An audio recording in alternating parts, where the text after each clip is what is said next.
Majority part of the interview was focused on CS fundamentals, like OOPS. So we had a half an hour discussion on OOPS only. So he asked all the fundamental things in Java, basically, because the team is working on the Java language. So he asked all the fundamentals about Java, difference between Java and C++, and all the basics of OOPS.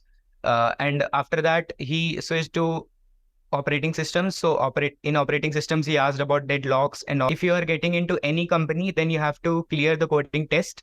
And coding test clear करने के लिए आजकल सिर्फ DSA enough नहीं होता, आपको real time में problem solve करने की प्रैक्टिस होनी चाहिए, जिसमें कॉन्टेस्ट देना बहुत हेल्प करता है।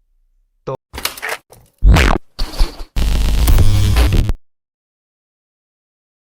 Okay, so hey everyone, this is Manish and I welcome you all to my YouTube channel The Insights Room।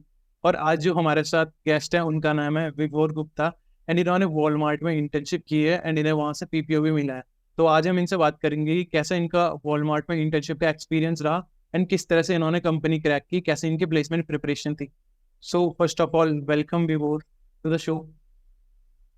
Thank you so much for inviting me Manish.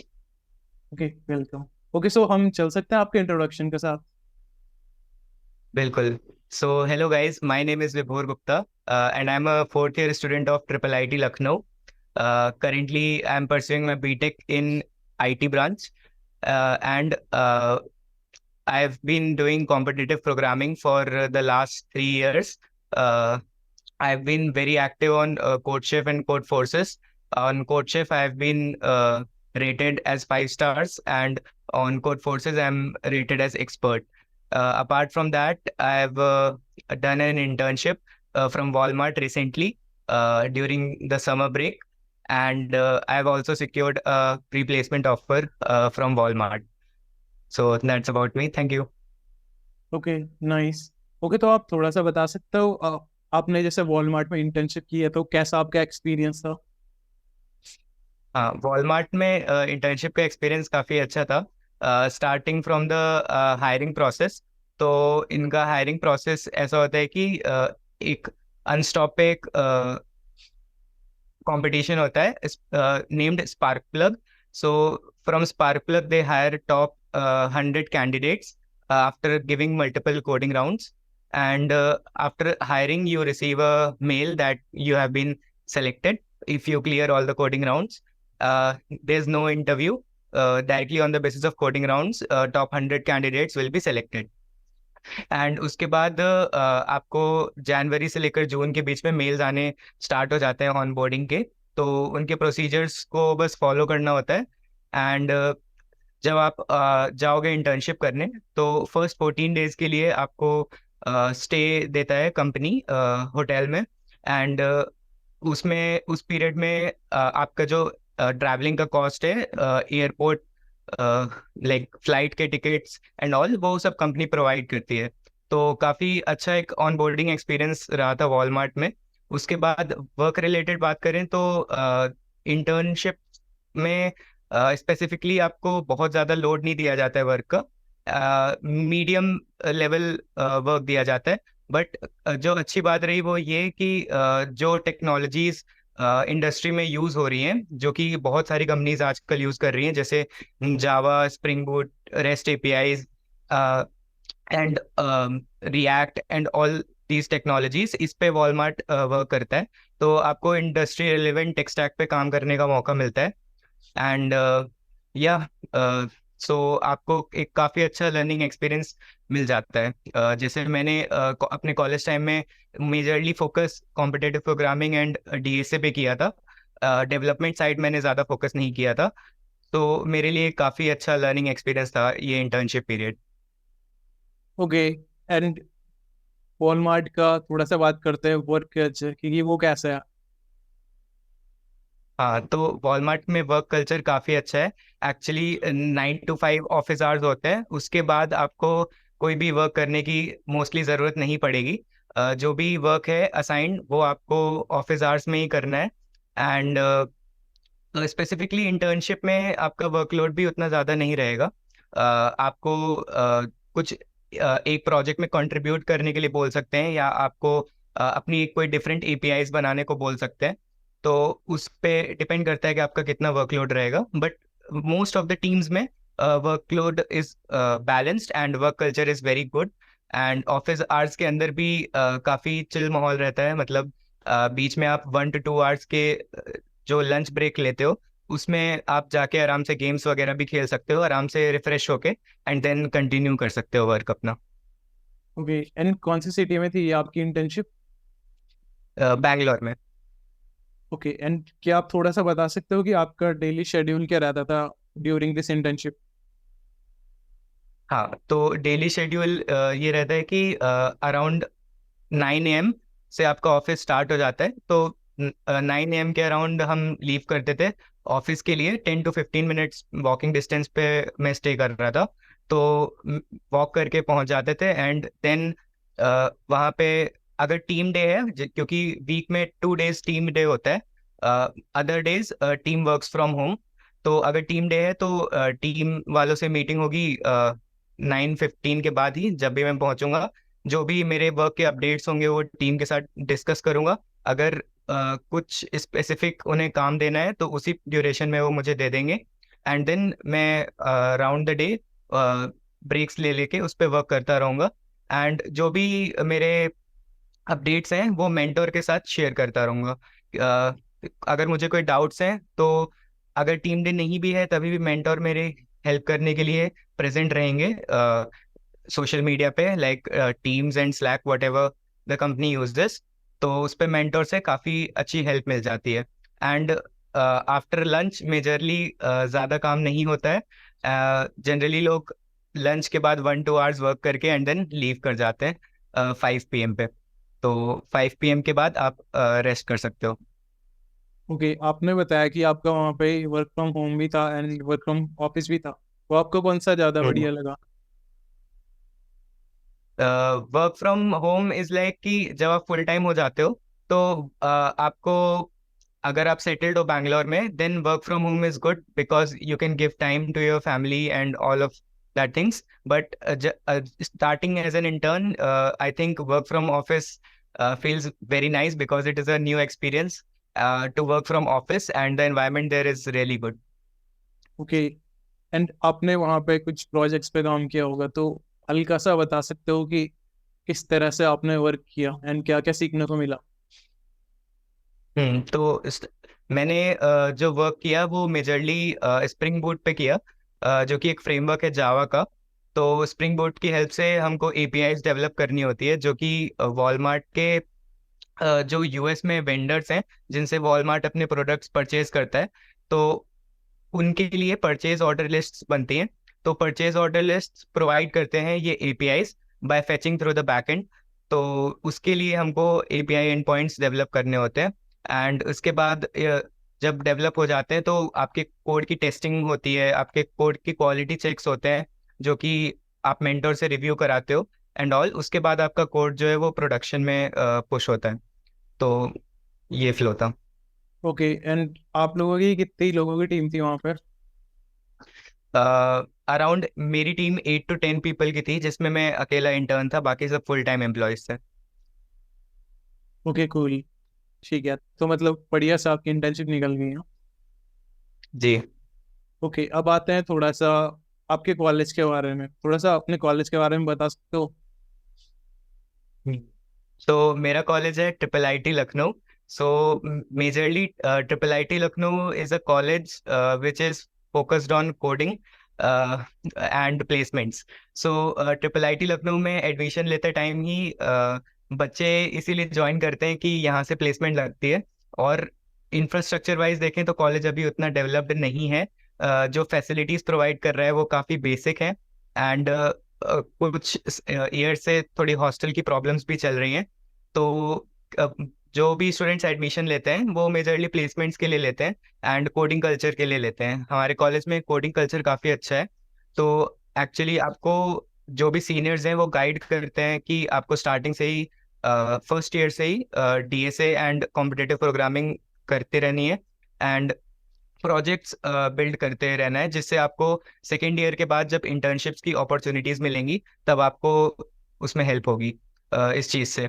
और आपके पीयर्स में ही आपको बहुत लोग मिल जाएंगे जो कि बहुत अच्छा कर रहे हैं कॉम्पिटिटिव प्रोग्रामिंग में। सो वहाँ से काफ़ी हेल्प हो जाती है। Okay cool. अब चलते हैं थोड़ा सा हायरिंग प्रोसेस की तरफ। तो सबसे पहले आप बताओगे कि आपको ये अपॉर्चुनिटी मिली कैसे थी? ओके, सो वॉलमार्ट इंटर्नशिप्स के लिए हायर करता है through spark plug. Spark plug is a competition on Unstop, जिसमें they specifically allow only 35 colleges across India. और उसमें अगर आपका कॉलेज का नाम है then you can apply. It involves almost all of the IITs। NITs में they allow only NIT Surathkal, and in triple IITs they allow triple IT Allahabad, Lucknow, Bangalore, Hyderabad.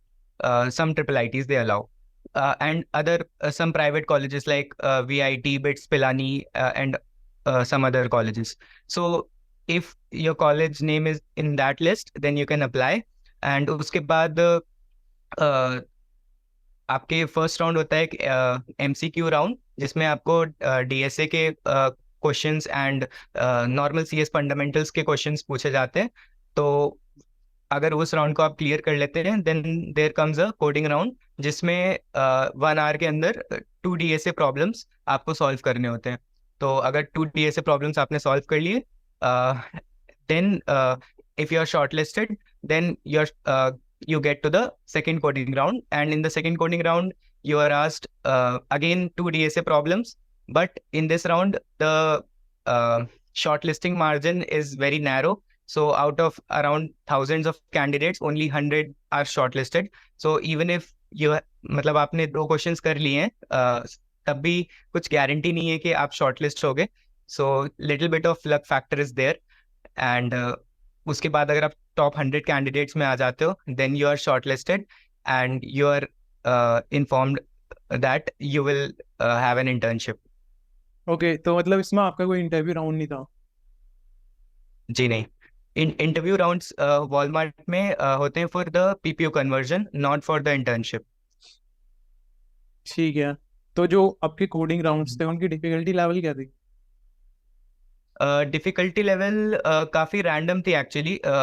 Start कुछ questions काफ़ी easy थे and कुछ questions थे जो कि काफ़ी hard थे। बट जनरली अगर आप देखो तो in average case the question level was easy to medium.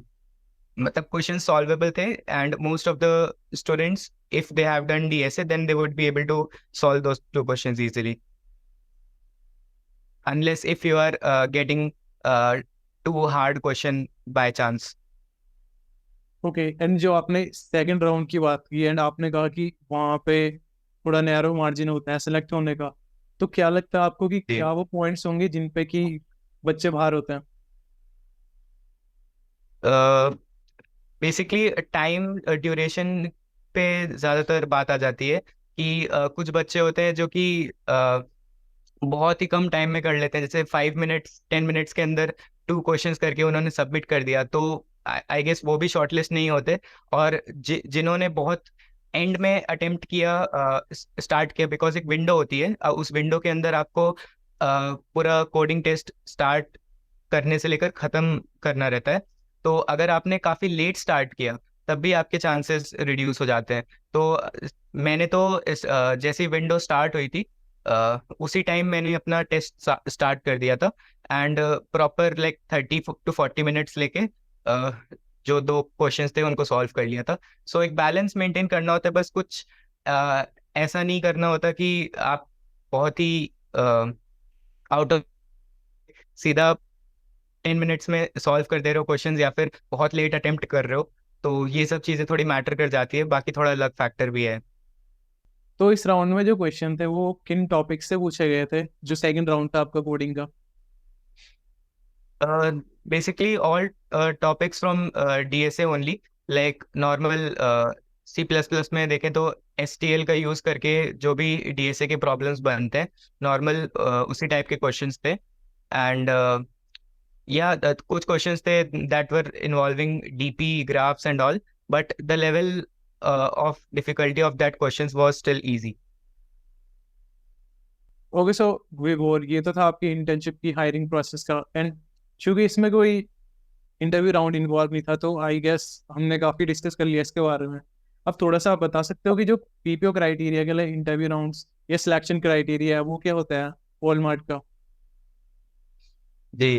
तो वॉलमार्ट में दे like 100 candidates are hired through Sparkplug, and additional 50 candidates are hired which are girls. So they are hired through Codehurst, which is their separate competition. तो total 150 के around candidates होते हैं जो कि internship करते हैं वॉलमार्ट में हर ईयर। तो उसमें से they conduct interviews. The there may be 1 or 2 interviews depending on your manager.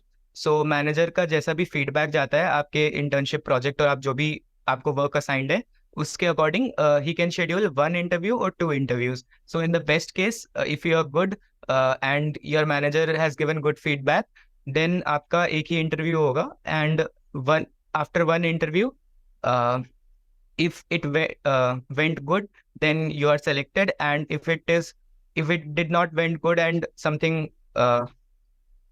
some mishap happens, then in that case you can ask your manager to schedule another interview for you, because you are getting 1 interview, that means you have performed well. So you can ask your manager for another opportunity if it doesn't get well. And if you're having scheduled 2 interviews, that means your feedback is like normal or above average. So in that case, you have to perform really well in your interviews.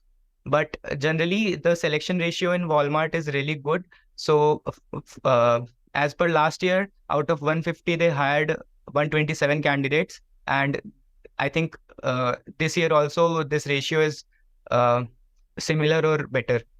So yeah, you will have good chances. Just perform good in your internship, and they will give PPO easily. Okay, now I am going to ask you a question कि वो क्या criteria होता है कि जिस base पे वो बाहर करते हैं बच्चों को आफ्टर द इंटर्नशिप?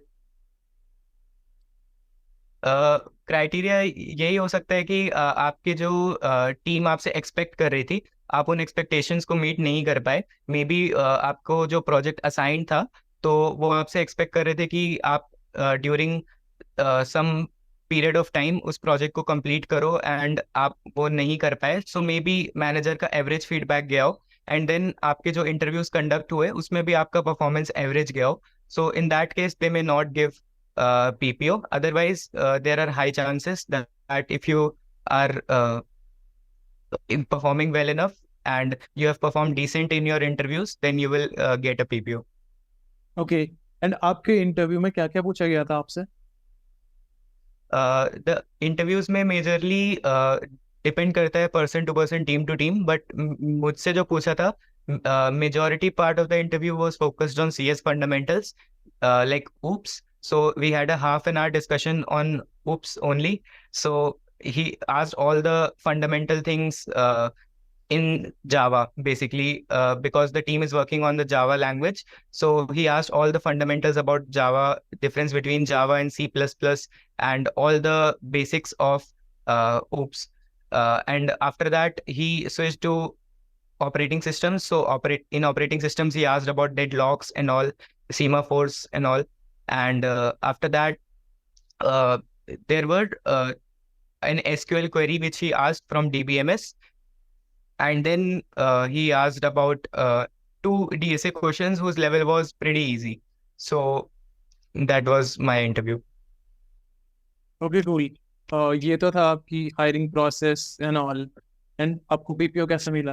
ठीक है, तो अब थोड़ा सा चलते हैं कि आपकी प्रिपरेशन जर्नी कैसी रही? जी। So starting off the college से, जैसे मैंने बताया कि हमारे सीनियर्स जो है वो गाइड करते थे कि फर्स्ट ईयर से ही आप स्टार्ट करो DSA एंड कॉम्पिटिटिव प्रोग्रामिंग, जिससे आपको बाद में जाके दिक्कत ना हो। सो हमारे कॉलेज में एंड स्पेसिफिकली हमारे बैच में काफ़ी अच्छा कल्चर है कि सब एक दूसरे को सपोर्ट करते हैं। जब भी हम कोडिंग कॉन्टेस्ट देते हैं, तो कॉन्टेस्ट के बाद जब भी किसी से डिस्कशन होते हैं कि आपकी अप्रोच क्या थी, मेरी अप्रोच क्या है। अरे, हेलो। या या कॉन्टेस्ट के बाद डिस्कशंस होते हैं कि आप जो भी अप्रोच ट्राई कर रहे थे उसके आपको बहुत सारे वेरिएशन सुनने को मिल जाते हैं. So in that way everyone supports each other. And इससे काफी अच्छा कल्चर है कॉलेज में कि एक कंपटीशन बना रहता है कि कौन बेटर परफॉर्म करेगा कॉन्टेस्ट्स में. तो उससे काफी हेल्प मिलती है इम्प्रूव करने में डीए से. Because ultimately if you are getting into any company then you have to clear the coding test. And coding test clear करने के लिए आजकल सिर्फ डीए से इनफ नहीं होता. आपको रियल टाइम में प्रॉब्लम सॉल्व करने की प्रैक्टिस होनी चाहिए, जिसमें कॉन्टेस्ट देना बहुत हेल्प करता है. तो इस वजह से स्टार्टिंग से ही हमारे कॉलेज में कॉन्टेस्ट का काफी अच्छा कल्चर है, जिससे काफी मेरी हेल्प हुई.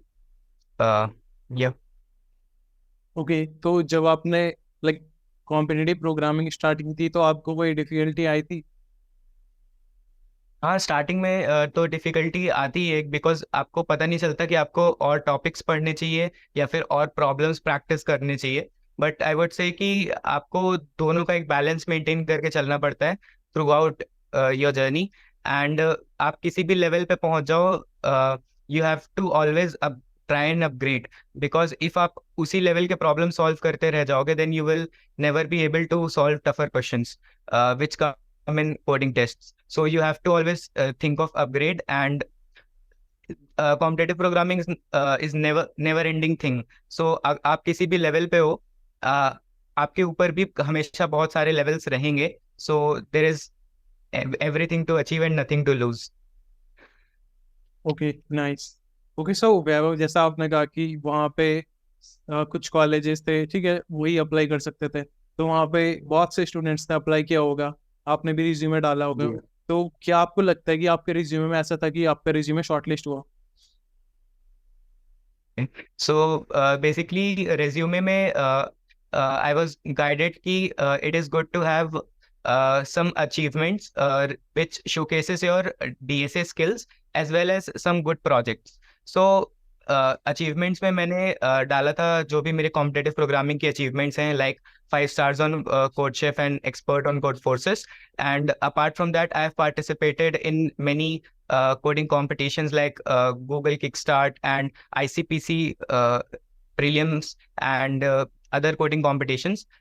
So that makes my achievement section look good. And after that, I've made one project which was an Android app. So, and the main thing was I was able to explain the project really well because I've done that project completely myself. So that was, I think, the best thing in my resume.